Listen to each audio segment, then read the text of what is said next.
Meus amigos, bem-vindos aos Só Fatos Curiosos da Segunda Guerra Mundial.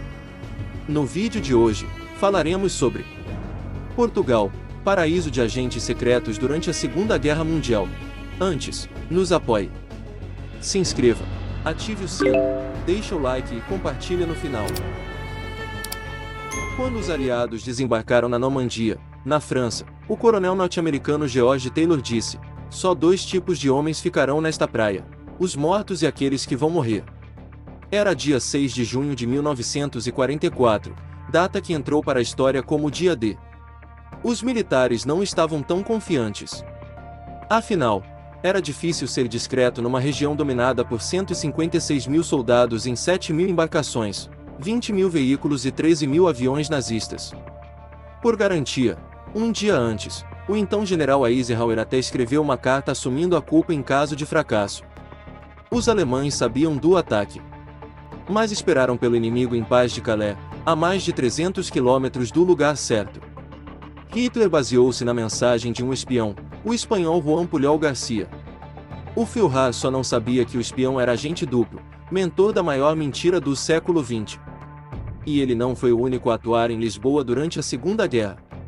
No início do conflito, Portugal apressou-se a declarar neutralidade equidistante.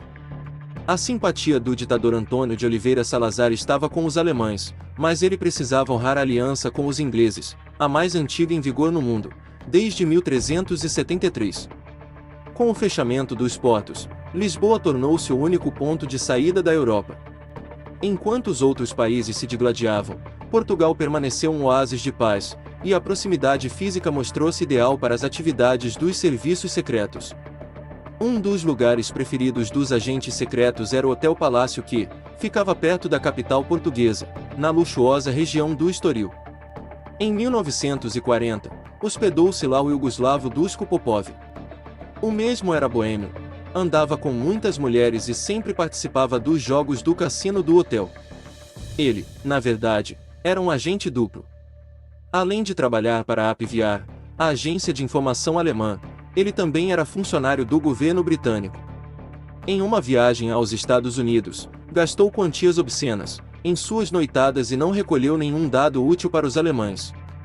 A única informação digna que conseguiu foi para os norte-americanos. Ele previu o ataque japonês a Pearl Harbor. Em 1941, Popov obteve um relatório alemão que descrevia detalhadamente o ataque surpresa que a Força Aérea do Japão faria contra a base naval americana de Pearl Harbor no Havaí. Infelizmente, a informação foi ignorada por John Edgar Hoover, então diretor do FBI, que o considerou pouco confiável depois de saber que seu codinome era Triciclo, porque gostava de homenagem a três. Mas a previsão mostrou-se verdadeira.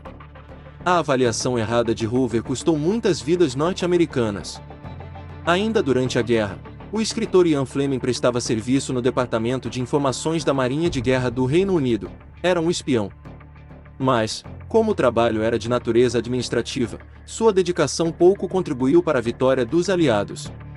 No início do conflito, o escritor foi encarregado de desenvolver um plano de defesa de Gibraltar, para o caso de o ditador espanhol Francisco Franco decidir entrar na guerra ao lado de Hitler e invadir esse estratégico território ultramarino britânico, que liga o sul da Espanha ao norte do Marrocos. O nome da operação era GoldenEye. Com essa missão, Fleming passou por Lisboa. Lá, conheceu Duško Popov no cassino do Hotel Palácio.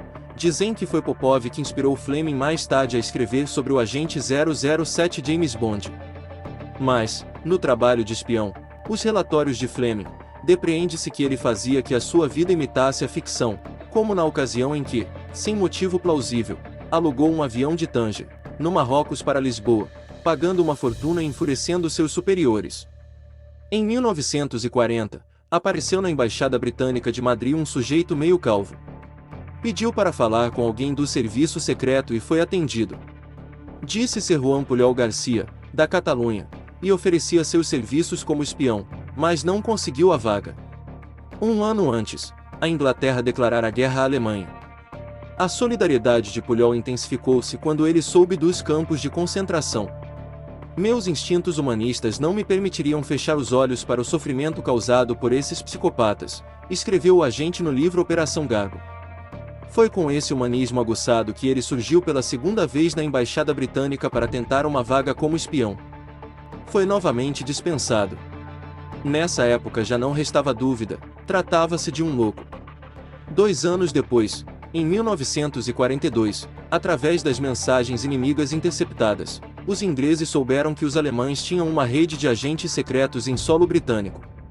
E iniciaram uma busca. No meio da comoção provocada por aquela informação, apareceu na embaixada britânica, desta vez em Lisboa, um sujeito meio calvo.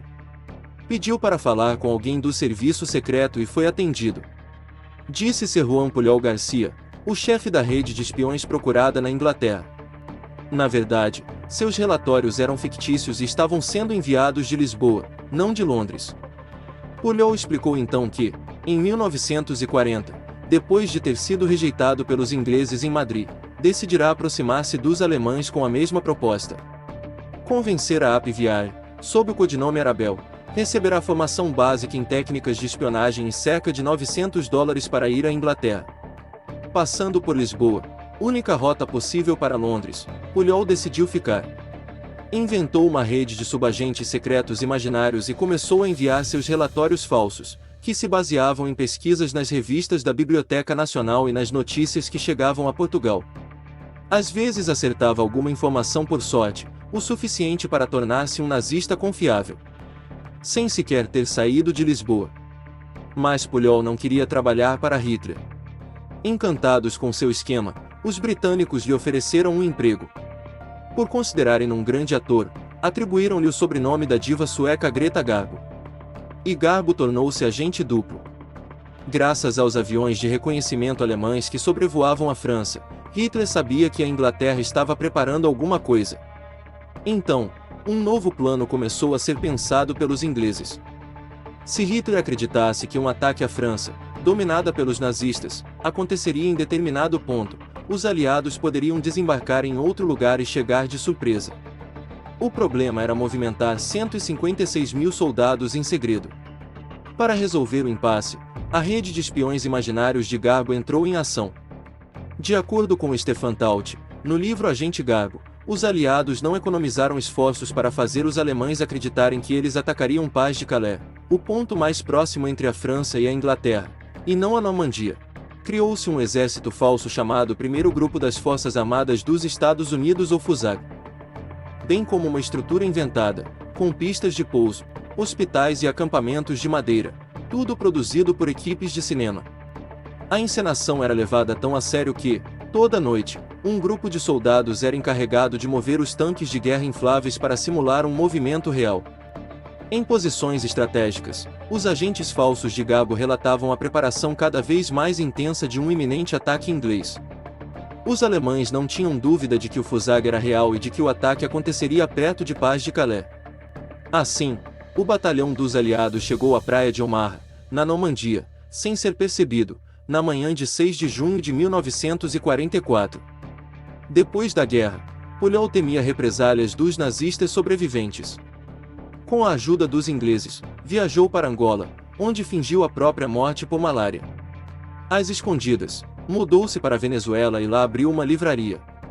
Em 6 de junho de 1984, 40º aniversário do Dia D, o ex-agente foi convidado para a grande celebração nas praias da Normandia. Lá, fez sua última apresentação teatral. Quando os sobreviventes vieram agradecer e por ter ajudado, Garbo desatou a chorar. Chorou por não ter feito mais.